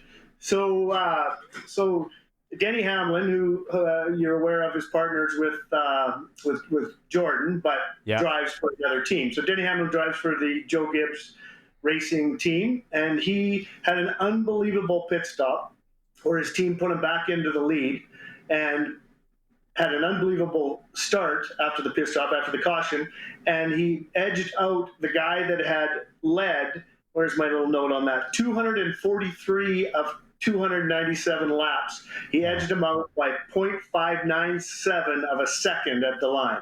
So it was an amazing finish. A little bit of a yawner during the race. Obviously, if one guy's leading for a long time, it kind of gets a little boring. But, sometimes like any sport, sometimes it's like that. But it was a great race at the end. Great pit stop by his team. So yeah, it was a good race. It was a fun one to watch. A little nap in the middle. A little nap ski was in the middle of it, which is fine. But okay, what happens this weekend? Where are they going? this weekend, you guys were talking, I heard talking to Arash about the mecca of golf. Well, we're going to the mecca of short track racing, Bristol. So if you've ever heard of it, it's called the Coliseum is its nickname. It's tucked into the Appalachian Mountains in Tennessee. It's a half 0.533 of a mile track, and then it's completely surrounded by stands. So it is so loud. It is so beautiful. You feel the cars. You're right on top of them. They're burning around. And trust me, the chrome horn is going to be used a ton this weekend. There's going to be beating, bagging. This is when the real rubbing is racing comes. It'll be amazing. Love the chrome horn. I think that's where the Country Thunder, they have their festival. Yeah, I think so. Yeah, you're right. Yeah, in Tennessee. Yeah, that looks like an awesome spot. It's amazing. So this weekend, if I was going to sprinkle on someone this weekend. Yes, Denny is still our favorite. He's the favorite to win this weekend again. Second to him is the Chevy of Kyle Larson, and third is Ryan Blaney. But it's again, being a short track, anybody can win it. Find somebody that's gives a little bit more of a return on that sprinkle, and have a little fun. What about George Bell's son? Josh. Oh, Christopher Bell, yeah, he'd be a good one actually. Yeah. He's I don't know what his odds are, but he's down about 8th or 9th in yeah. There we go. Okay, Crofty, thanks for jumping in. You stay healthy, and then we hope that Sharky's on the mend. Yeah, I gotta stop over there with some chicken soup or something to help him out. Oh yeah. Sharky. All right. That is our Rubbin' Is Racing, Croft Electric. Dan Croft joining us today. 27 years of reliable service in Regina. Now, like we talked about, proudly expanding into Saskatoon. You can visit them at croftelectric.com on all the socials. So obviously, if you need electrical work and you like your NASCAR, why wouldn't you call them up and maybe chat about the race, what's coming up? Gee, I should sprinkle on that one. Bristol this weekend. Everything's in play right now. We'll go to break. We're going to come back. Western Hockey League Round 2 starts tonight. It's Lethbridge and Calgary. Going to be joined by voice of the Lethbridge Hurricanes. And I don't know where this one's going to go, but Dustin Forbes will join us either or. Watching the Masters, Justin Rose, still the clubhouse leader. It's the Sports Cage. We're streaming at sportscage.com, and we're on 620 CKRM. It is the Sports Cage. Let's go back out on the Western Pizza guest hotline. No need to cook tonight. Western Pizza has you hooked up. How about those pickup specials at all their shops? You know you love Western Pizza. You want one tonight. Visit our Western Pizza near you. All right, Western Pizza guest hotline. It's Dustin Forbes, voice of the Lethbridge Hurricanes. All right, Forbesy. Let's go first off Lethbridge. You guys had Brandon. If someone's not watching that series, it looks like, you guys get by pretty easy 4-1. As a guy who's there, he's calling the games, he's watching it from a different lens. How did you see the first round series against Brandon go? Yeah, I thought it was a tougher series than what 5 games would suggest, if I'm honest with you. And that's a credit to the Brandon Wheat Kings. They played hard, they played heavy. And I think the one thought that a lot of teams will have in the playoffs is if we're not going to win the series, let's get something out of it. And they were able to do that. They kind of got the Hurricanes a little bit banged up heading into round 2. No Leo Breyer. He's out for a little bit. Tristan Doyle as well. So there's some casualties out of that series. So Brandon really came to compete. And you might look at it, like you said, and go, 5 games, you get by pretty quick and pretty easy. But I think it was anything but that. And Brandon, really good team this season, and struggled with injuries, and they kind of ran into injuries in the playoffs too. They were without Roger McLean again for games. Well, he left game 3, didn't play game 4, didn't play game 5. So you take away a guy like that from a lineup, that certainly plays a factor. And from a Lethbridge standpoint, they got contributions from up and down the lineup as they anticipated, and that's one of the reasons why they went out and added to their team at the deadline, and is to get deeper and to be in a situation where when you do lose a guy or two, you still have an opportunity to win a hockey game and a hockey series. So we'll see what round 2 has in store against the really tough Calgary team starting tonight. Yeah, that's the thing I was going to say, right, is that's why these teams, build the way they do at trade deadline, because they're making a run at it. They get deeper. So if you do lose a guy or two, hopefully you can get by. Now, Calgary, on the other end, what are you expecting for them? Because they get by the Blades. I think that one's an easier round. What are you expecting from the Hitmen? Yeah, they're as good as they come, I think, quite frankly. I mean, they play a pro-style game. They're defensively strong. They finished the regular season as the best defensive team in the Western Hockey League, and a lot of that because of Daniel Hauser. And they get by Saskatoon in the first round in a 4-game sweep, and Daniel Hauser didn't play. Anders Miller won all 4 games for the Hitmen. You look at his numbers in the playoffs, a goals against average of 1.5, a save percentage of .933 in those 4 games against Saskatoon. And Saskatoon was a young group. They sold at the deadline, getting rid of Melnendijk and Lazowski, and really kind of pivoted to the future and went youth. And Dan De Silva did such a good job to keep them in the hunt for the East Division and make the playoffs, even though it was a sell year for Saskatoon. But you get into the playoffs and like cream rises to the top, and in that series, that's what happened. Calgary is a really good team. They did the same as Lethbridge and Medicine Hat and going out and positioning themselves to become what they think is a championship caliber team. And so when you look at this series, the Calgary-Lethbridge series, I think it's going to be an absolute dogfight. 2 teams that don't give up a lot, 2 teams that have the ability to score, and 2 teams that are positioned to go on a deep run beyond round 2. And it's kind of unfortunate in some way that they have to play in the second round, but that's kind of how the balls fall, and that's just how it is. And there's going to be one team that's very disappointed when you get to the end of this series, whether it's 4, 5, 6, or 7. Yeah, we've seen that out here in the East, a number of times, with Swift Current loading and Regina and Moose Jaw. So in this one, do you think, Forbesy, that home ice will be an advantage either way? I think home ice is always an advantage, Barney. I think from a coaching standpoint specifically, because you get to run your matchups and dictate the pace and things like that when it comes to the little nuances and intricacies of the game. But I think for both teams, they had such a large amount of success on the road during the regular season. You look at Calgary, they won 19 games on the road this year, which I think was tied for the most in the Eastern Conference with Brandon with the 19 road victories. And Lethbridge, in their final, I want to say 17 games in the regular season, were 12-3-1-1 on the road, and got the split in the first round against Brandon. Those games were in Verdun. So 2 teams that are comfortable on the road and at home. I think the biggest impact will certainly be the change and how the coaches use that to their advantage. And then I would say in the series, and it might sound a bit biased, but I think the crowd component will be an advantage for Lethbridge because the fans in Lethbridge have been phenomenal in the second half and typically are tremendous in the playoffs, where with the Saddle Dome specifically, you think about tonight, Thursday night in downtown Calgary, will there be a good contingent? We'll see. Hopefully the crowd's good, but I would say if there is one advantage, it would be the crowd aspect, and that would lean Lethbridge, I would think, in the series for home ice advantage. But I think when you get down to this point in the season, it doesn't matter really, I don't think, until you get deeper in a series and you're talking about a game 6 or a game 7. Yeah, and that's what I was gonna ask you as well. So you answered it, is Lethbridge maybe a little bit smaller of a barn, I think more of a passionate fan base, so I could see it playing that way. Now, what are you're going to be calling a game here in a bit, but are you obviously one eye on your prep work and everything, and then one eye maybe on the WHL draft lottery and the balls falling tonight?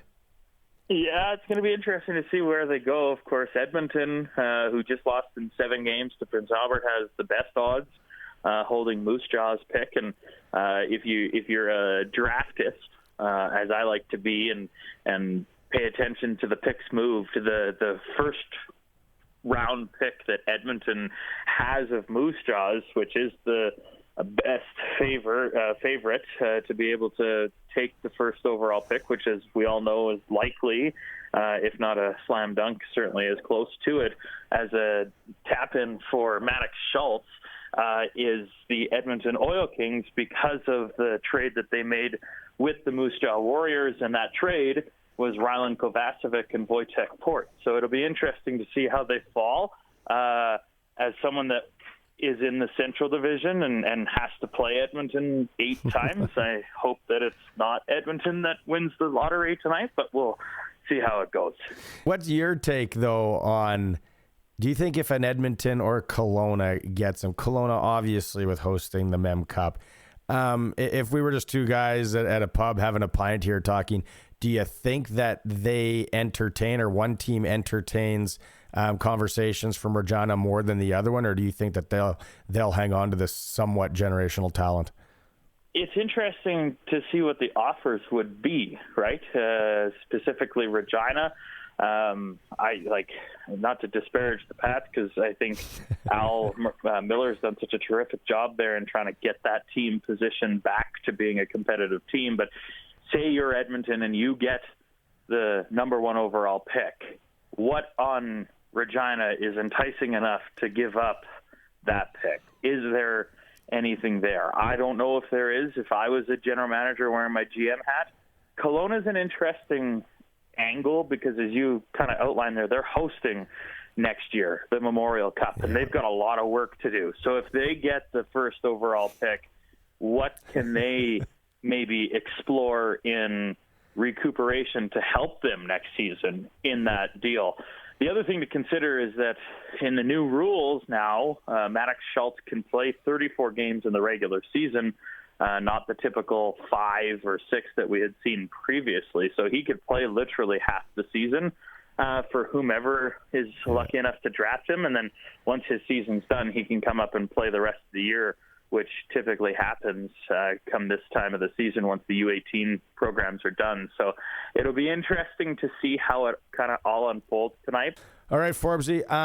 You know what? Exciting time of the year. The other thing too, quickly, we got about 20 seconds here. I got to ask, like, Lethbridge Golf Course, did that open like in February? Did I see it? Did I see that right? I haven't been out yet, but some of them opened up. Yeah, I think February 28th. One of them opened, and early March for a lot of them. I know Paradise Canyon and Henderson, where I have a membership at, have been open since the beginning of March. So good golf in Southern Alberta. If you ever need to come, Barney, we'll go hit the link. Wow, hey, watching hockey and golfing in the spring, that sounds awesome. Okay, Forbes, you have a good call tonight. Thanks for doing this. Thanks. Anytime. Voice of the Lethbridge Hurricanes, Dustin Forbes. They get set for Calgary tonight, Western Hockey League playoffs. All of our Western Hockey League reports are for Extreme Hockey and Sport in Regina. They are the local shop. Lacrosse, baseball, spring hockey, umbrella marketing can help you with everything. Extreme Hockey and Sport in Regina. Quick break. It is the Sports Cage on the home sports in Saskatchewan, 620 CKRM. Prairie Land Rentals text line 936-6262. I almost forgot. And watching numbers, so many numbers today with the Masters going on. Justin Rose still the clubhouse leader. A little sports ticker side of things now tonight. Fort Capel, you're anywhere in the area and you like hockey. 7:30. It is Game 6. Fort Knox, Saskatoon Wesley's. We have head coach of Fort Knox, Matt Scott, coming up in hour 3. Lethbridge Calgary, like we just heard from Dustin Forbes. Game 1 in the Western Hockey League tonight. PA Medicine Hat, they're going to start on Saturday. Victoria Spokane, Berkeley Catton, Andrew Cristal from Spokane. They start Sunday. We'll hear from Berkeley Catton tomorrow on the show. Portland Everett, they fire up Saturday night as well. SJHL, things are done for the Yorkton Terriers. Clean sweep by the Melfort Mustangs. They await the winner of Flin Flon and Weyburn. Flin Flon with their backs up against the wall. They win 5-1. They take it back to the Whitney Forum Saturday night.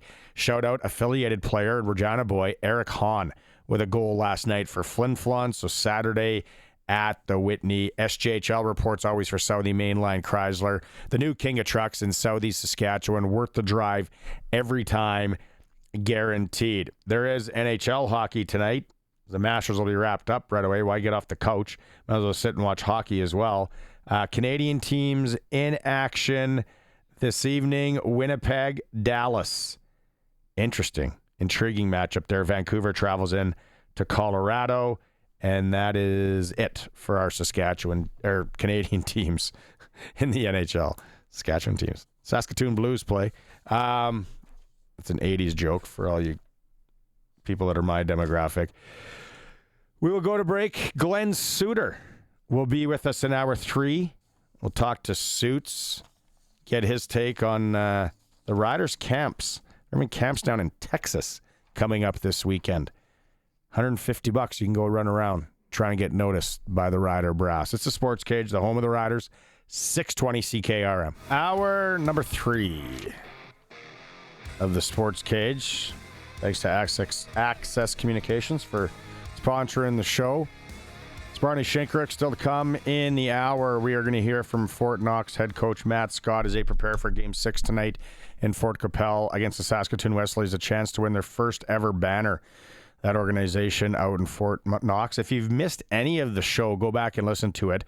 It's been a good one. Don Hewitt and I were in hour 1 chatting Riders, chatting Pats and WHL and the WHL draft. Then we were both joined by voice of the Montreal Canadiens, Victor Findlay, who's been on the show before. We're going to run that again in hour 3 here for you if you missed that, for all your Habs fans out there, but you can go listen in podcast form. And then Arash Madani and a little Dan Croft doing the NASCAR report in hour 2 along with Dustin Forbes from the Lethbridge Hurricanes. So a lot on the show today. The Western Pizza Hotline has been busy. I don't want to cook tonight. Probably a good night for Western Pizza. You're probably in the same boat. Maybe the pickup special, or I'm thinking of the Greek pita this evening. But let's go out on the Western Pizza Guest Hotline and let's talk to our man Glen. Time now for press coverage with CFL and Saskatchewan Roughrider legend Glen Suitor on the Sports Cage. Brought to you by Bronco Plumbing and Heating, where professional service is guaranteed. They'll treat you right. 781-2090. All right, Glenn, it is hat day. Curtis was saying that is a nice hat, the Cavern Club. Super jealous, still super jealous of that. I got to ask you, if a guy that lives out on the West Coast there, he could probably golf all year round if you really want to play in the wet. Would you be watching the Masters today? Are you eyeballs glued to that? It is one of the only, that and St. Andrews are the two that I will actually spend a few hours watching at different times. I mean, when Tiger was the big story, I think I watched a little bit more at that time, but I will watch it. It's kind of like if we get to Game 7 in baseball, I don't watch baseball, and I if you watch it, great, it's your thing. I love it, no problem. But I don't watch it. I had trouble watching my kid play baseball, and we could watch our kids do anything, but but I will watch a Game 7.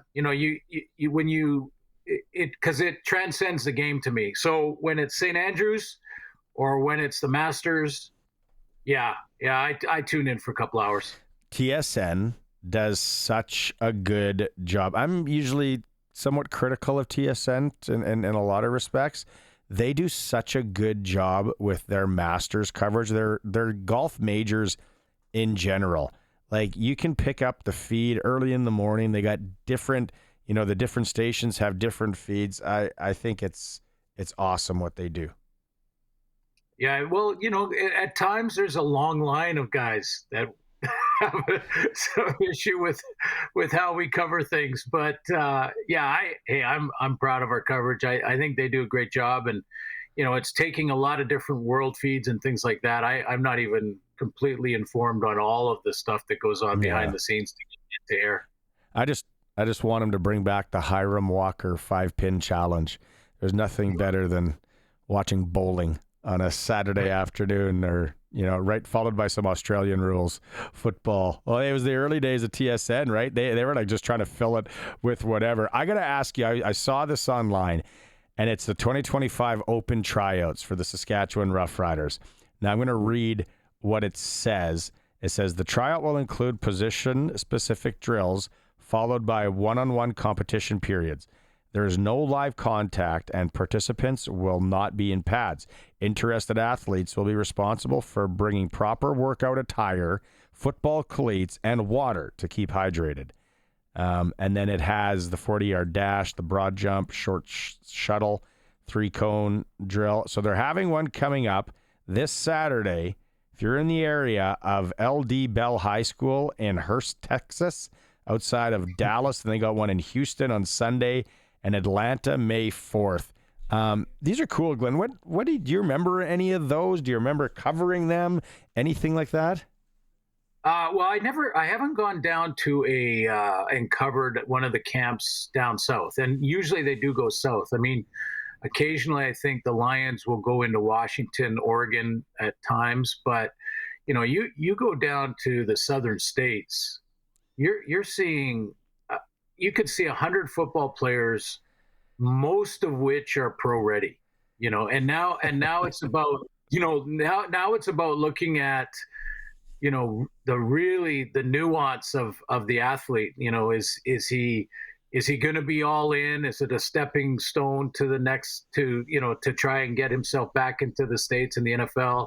Is it is this kid come from a good family?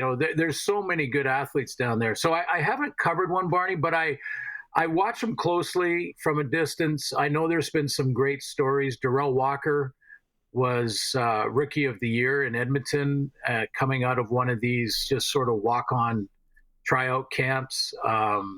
Sam McGuavin was another one, I believe, that was a great story. Ended up playing for Saskatchewan and then went down and is back in the NFL, I believe, with Miami, or at least he was. And I think the best story for me with this is Cam Wake. And, people will remember Cam. I mean, he was one of those just unique, special rush ends that had athletic ability where that first step, it kind of like, I make the comparison, not with the athlete and the accomplishment, but I make the comparison with like a Michael Jordan on the basketball court. That first step, you can't defend.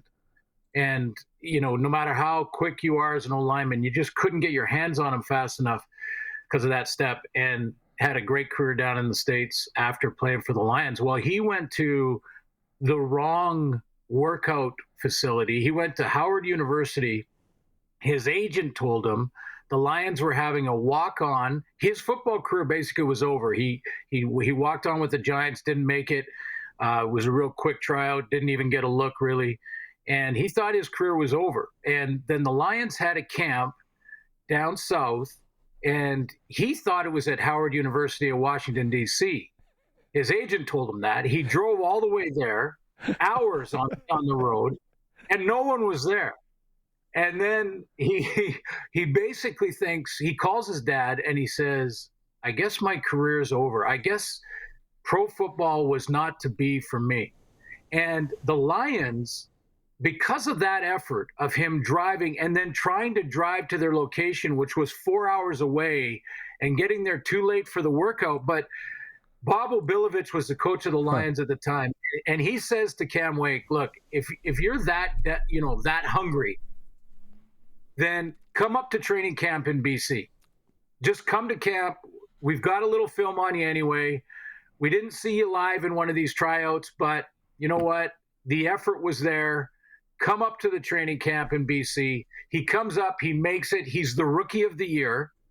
And then 2 years later, plays out his contract, by the way, which I just absolutely love and respect from Cam Wake, plays out his BC Lion contract, and then goes down and becomes, a Pro Bowler down in the States. So just a great story about those trial camps.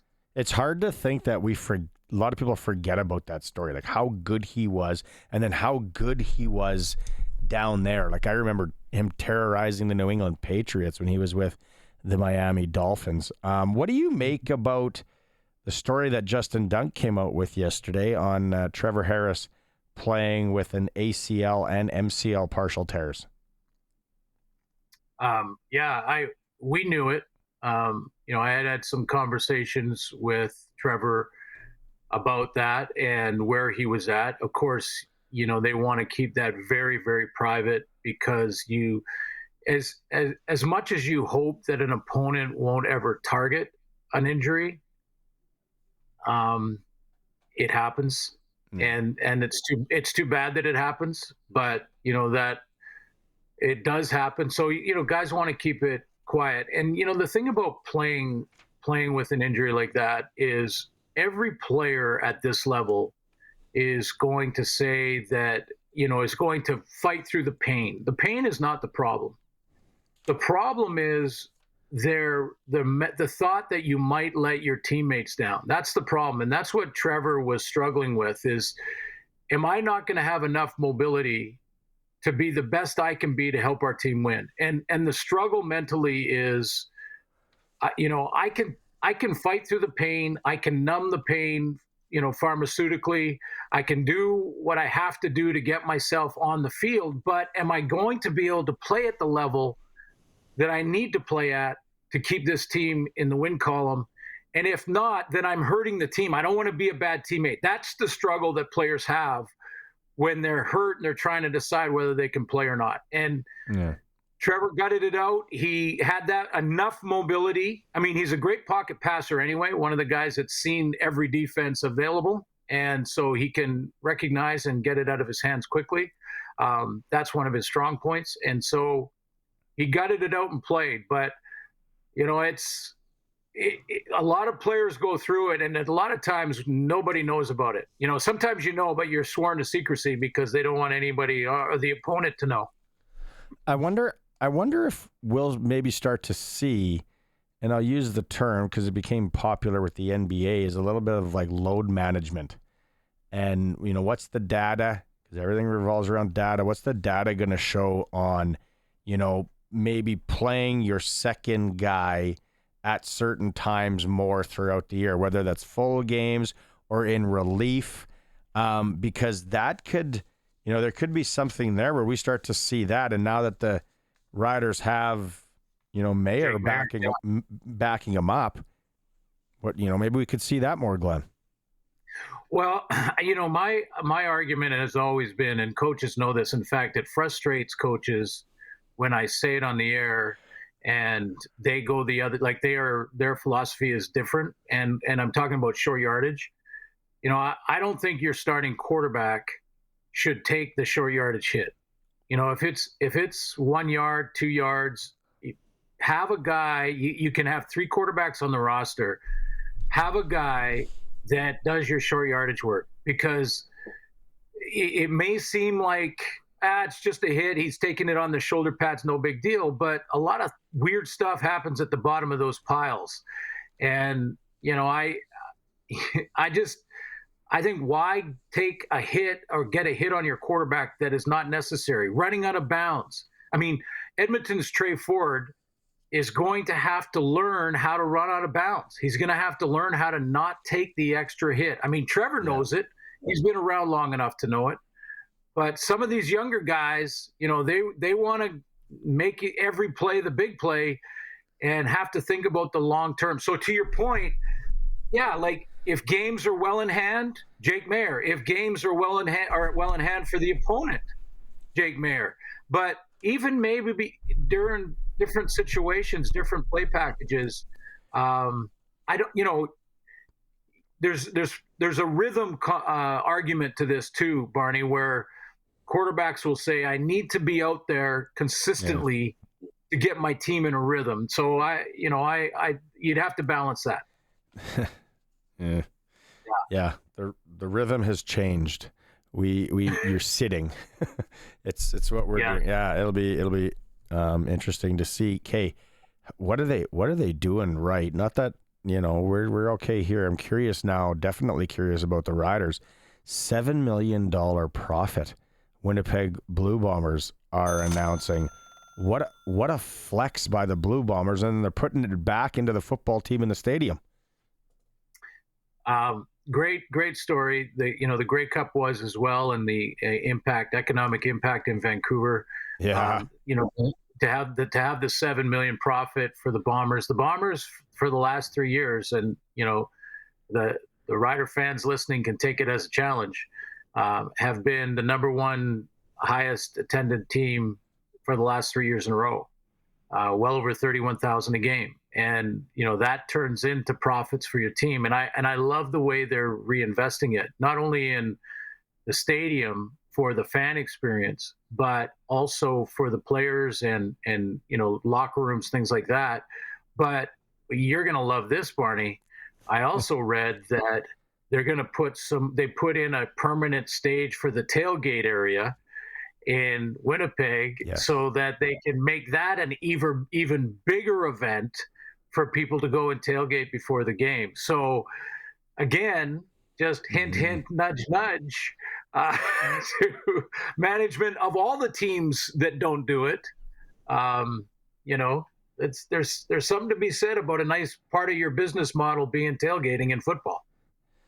I gotta really get to the bottom of that and why it's I don't know, but huge profit in Vancouver.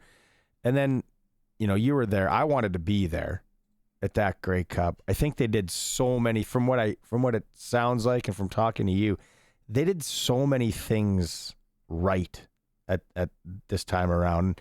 That's probably the group of people and the people in the bid committee and pulling the rope all in the same direction, but it's also probably learning from the other ones.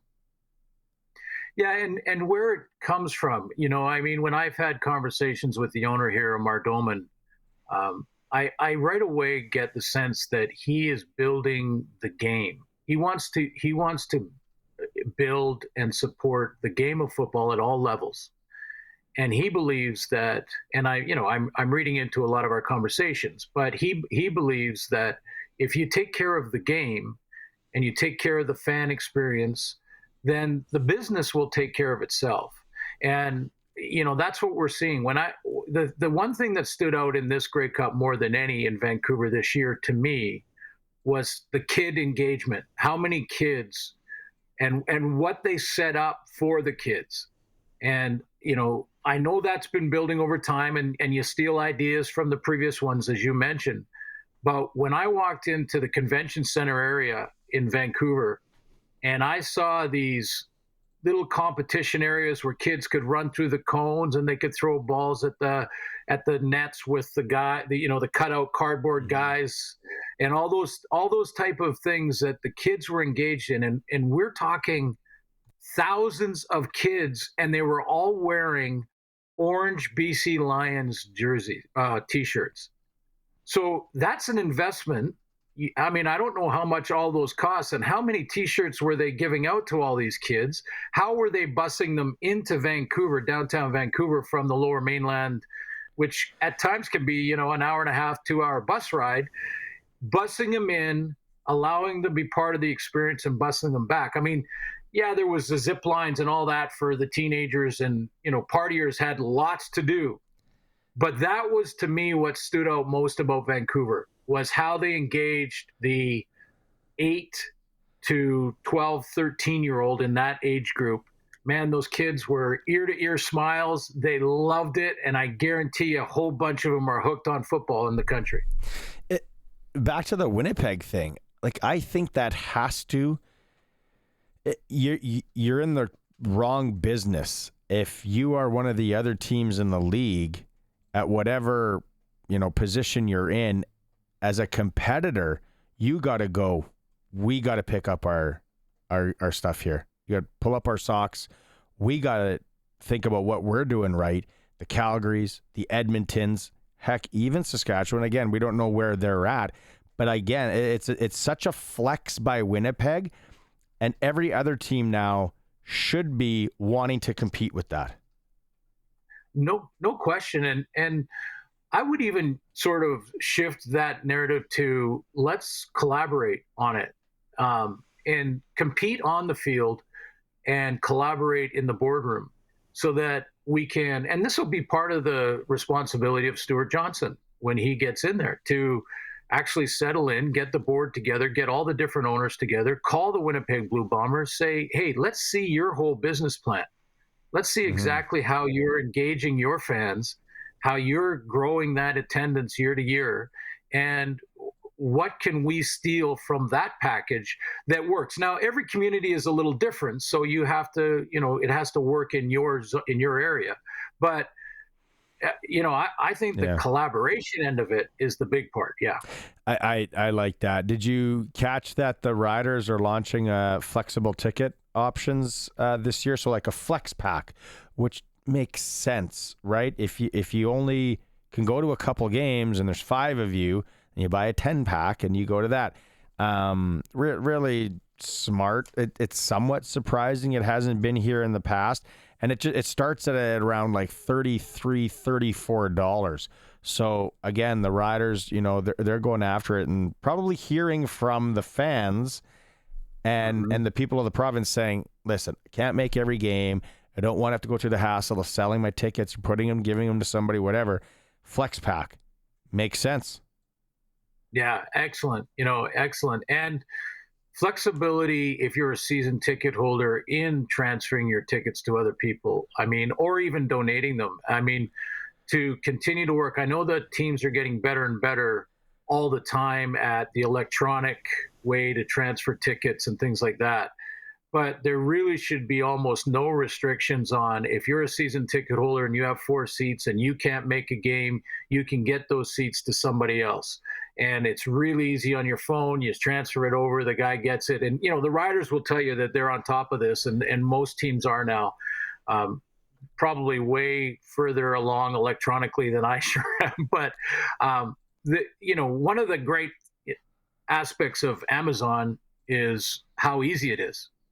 You can buy anything you want.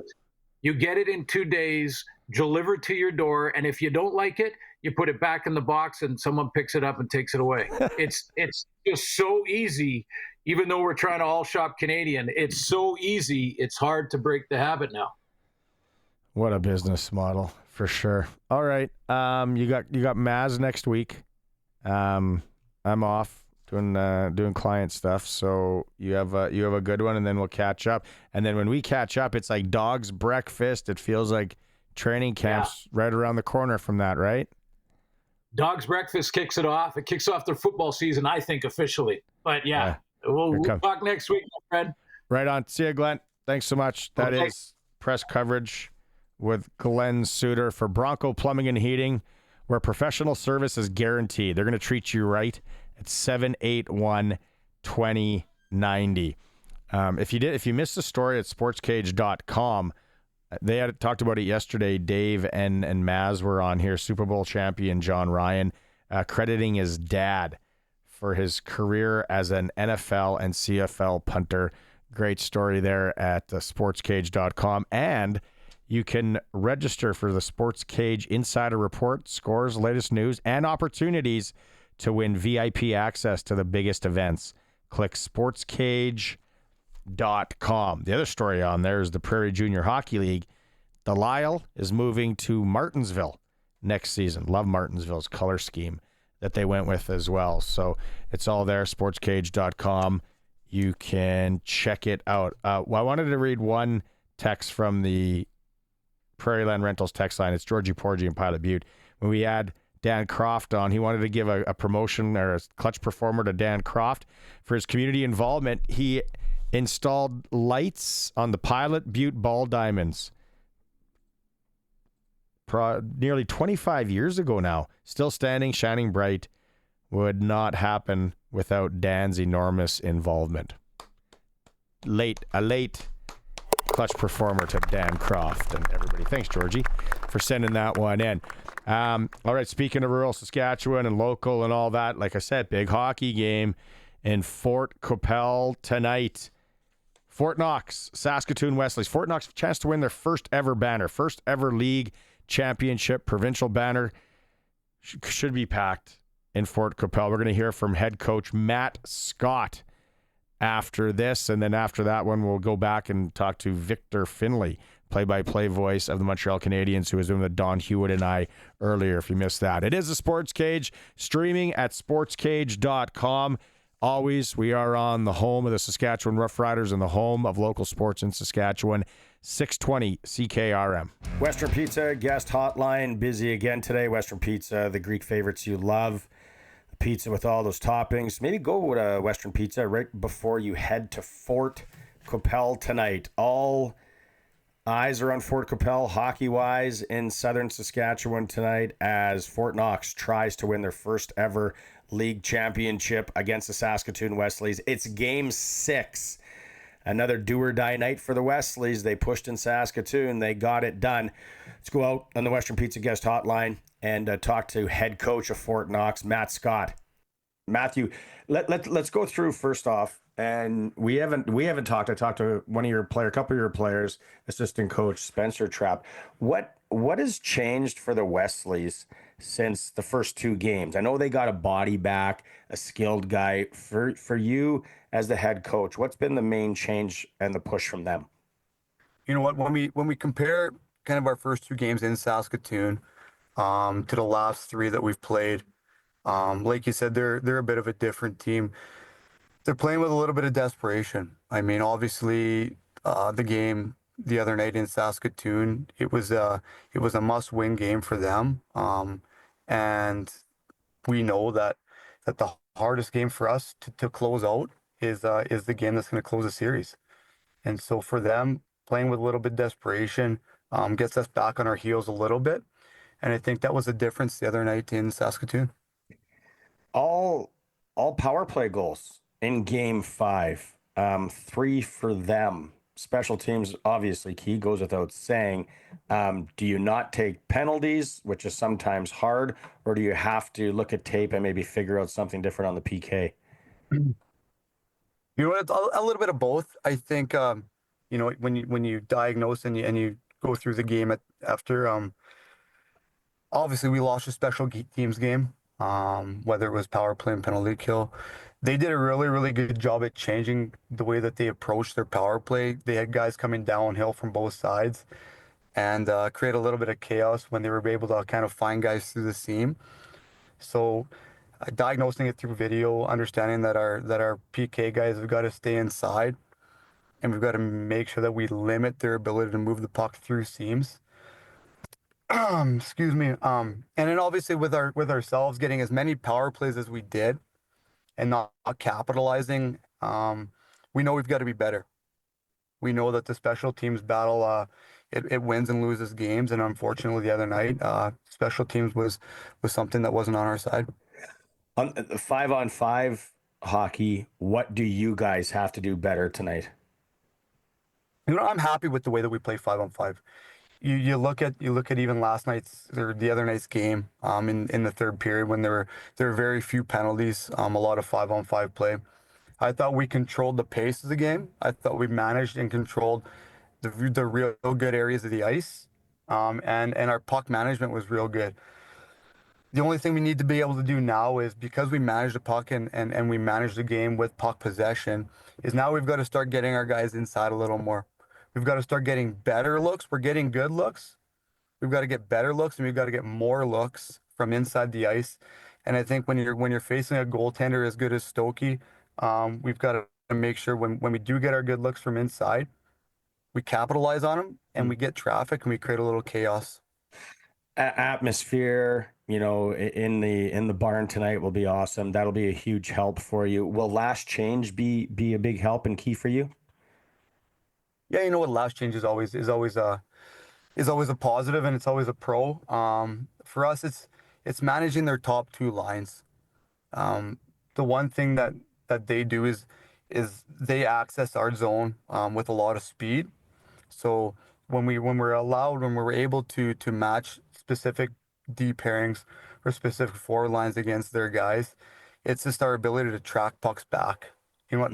Hunt pucks back as a group and limit their ability to generate anything off of the rush. And if we can do that tonight, like you said, using the atmosphere of our rink, our fans who have been extremely, extremely great throughout the playoffs, throughout the year, you know what? Hopefully, by the end of the game, that things have gone our way.